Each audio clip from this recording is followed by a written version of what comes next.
Est-ce que vous savez d'où provient ce son?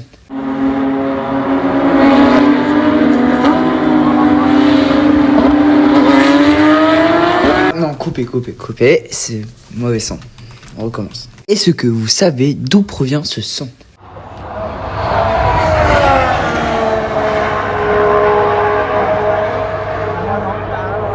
Et oui, bien évidemment, c'était une Formule 1, parce qu'ici on parle de Formule 1. Et c'est parti pour ce débrief du Grand Prix de Belgique. Désolé, c'est un peu en retard, mais bon, je fais comme je peux. Alors, qu'est-ce que vous pensez de ce Grand Prix? Moi, perso, j'ai adoré. Beaucoup de dépassements, quelques crashs, franchement parfait. En plus, y assister, c'est quand même une expérience incroyable et j'ai adoré. C'est pour cela que je donne cette note de 9 sur 10. Et vous, combien vous donnez?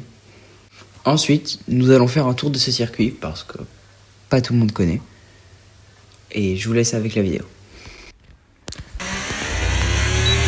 Donc on commence le tour avec la ligne droite principale pour arriver dans le premier virage avec un gros frein à 100 mètres nommé la source. Ensuite nous retournons dans une grosse ligne droite en descente pour arriver dans le Raidillon, le virage le plus beau de tout le calendrier de Formule 1, qui est un gauche-droite-gauche. Pour arriver enfin dans la Kemmel Straight, en anglais, la ligne droite de Kemmel, là où se pratiquera la plupart des dépassements. Enfin, nous arrivons dans le virage 5-6, appelé les Combes, un enchaînement droite-gauche. Ensuite, nous avons dans le virage 7, avec une petite ligne droite juste après, pour arriver dans Bruxelles, le virage très loin à droite, qui prend beaucoup de temps. Ensuite, nous arrivons dans le virage 9, puis petite ligne droite, pour enfin arriver dans le double gauche, appelé aussi Poumon. Et enfin nous arrivons encore dans une petite ligne droite pour arriver sur le 12-13, les Fagnes, qui est un droite-gauche, encore une fois. Et enfin nous finissons à ce secteur 2 avec Campus, le 14 et 15, pour enfin arriver dans la ligne droite de Blanchimont, avec des virages qui passent à fond, le 16 et le 17.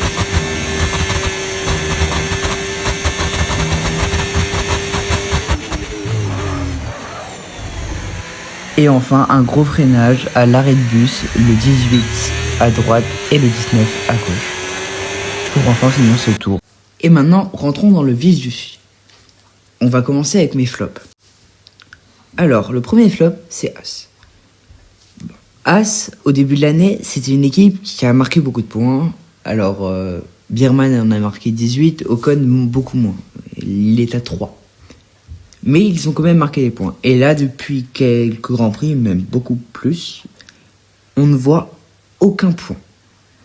Je trouve ça très dommage pour Haas, qui est une belle équipe avec des bons pilotes.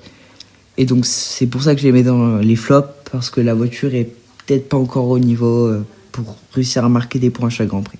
Et c'est dommage. Et il y a aussi Williams, qui est un flop, mais c'est les mêmes explications que Haas, sauf qu'ils ont juste marqué moins de points. Ensuite, il y a les mythes. Alors déjà, il y a Mercedes. Mercedes, d'un côté de l'équipe, nous avons Russell, qui malheureusement fait un DNF au premier tour. Russell a aussi déclaré que la voiture était plus lente qu'une F2 et qu'il avait été dépassé par 3 pilotes dans le premier tour, et qu'il n'est pas énervé à cause de cet accident, mais à cause de la voiture qui est trop lente. Mais en fait, de l'autre côté de l'équipe, nous avons quand même Kimi Antonelli qui fait pole plus victoire sur ce week-end. C'est pour ça que c'est un mid et pas un top. Ensuite, nous avons McLaren.